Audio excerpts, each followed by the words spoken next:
Hi guys, welcome back to As We Speak. I hope you're enjoying the summer holidays. I hope you're enjoying watching all the episodes we've been releasing so far. Guys, make sure you subscribe, make sure you press the bell for notifications so you're notified every time something's coming out. So like many of you, we have never actually lived in the same continent or the same country as our parents or our siblings since we had children, or even before that. And when it comes to families like ours, traveling really, it becomes a part of you. It's second nature. So today I really wanted to take some time and talk to you about how I travel and how we travel as a family, because there is really no better form of education for our children than travel in this little global village we're all living in now. And as a family, we enjoy traveling and we thrive on traveling. But to make every journey successful, there's always a couple of things that I have to keep in mind, a little checklist that I draw that I make sure I have. And I wanted to share some of those tips and personal experiences with you. So I've done all sorts of trips. Some of them are relatively simple now that I think about them, like taking a 1-month-old back to India to see, the parents and to see the family. Traveling with a 2.5-year-old to Petra in Jordan. There I actually sat on a donkey with my toddler and climbed 800 steps to see the monastery at the peak of that incredible site. It makes for a great story now, and it was really fulfilling and he really loved it. But for me, it really ended up in a very sore bottom. My children are 8 and 12 now. We've been on countless trips together. They've taken countless flights, and we've even done some really interesting road trips. I feel like I've learned a couple of things and I would love to share them with you. Number one, we still try to book our flight times as close as possible to their existing sleep rhythms. So we will try to leave and board a flight, after they've had a good 8 hours of sleep at the least. And if it's a really long flight, we will try to schedule a night flight. Number two, there are two things that I always arm myself with. One is snacks, because you never know when a flight is going to be delayed. You never know when you're going to be stuck somewhere. You never know what can happen. And number two, I always arm myself with a full medical kit, even in my travel handbag.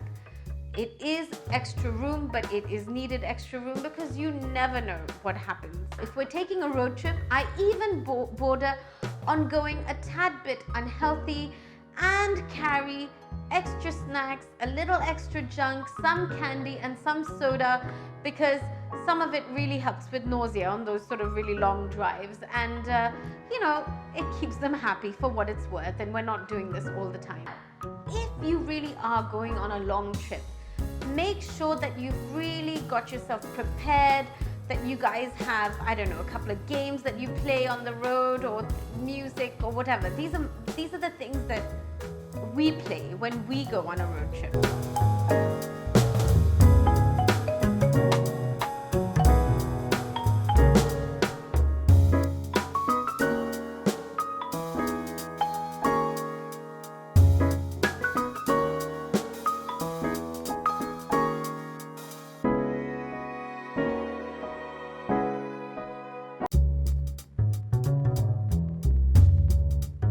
And last but not least, this is something I actually haven't done, but so many of my friends have told me to do, is to download really good family podcasts. We list some for you that I'm planning to download this summer, because it makes for great mealtime conversation and great talking points as well.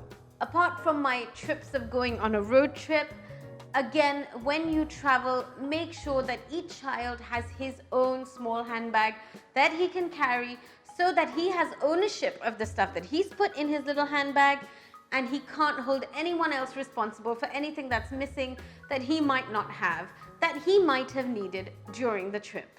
While we love, to sightsee, we also love immersing ourselves in local experiences in the towns or the cities that we go to. And one thing that I find that kids really enjoy is to do these local food guides. And that way they're trying all this incredible food, you're also walking around the city, you're learning about the city, and you're enjoying yourself. And it's all happening at the same time, and it makes for such a rewarding experience. Sometimes, if a particular tour is extremely sightseeing heavy, and it's going to be a long day, and the kids might get bored or exhausted, and you still want to hear everything they have to say, provide them with some tools. Always make sure you have enough food and fluids. Always make sure that the children have some downtime during the day. And finally, always make sure to give each other some room and some time, because when you're on a long holiday, and I know we all love each other and we love our families, we could all do with a little time apart so that we can really appreciate the time that we all have together. I hope you enjoyed this. I hope it was helpful. Do share your tips as well in the comment section below. I hope you enjoyed it. Do like, do comment, do subscribe. Once again, have a great summer, guys. See you soon. Bye.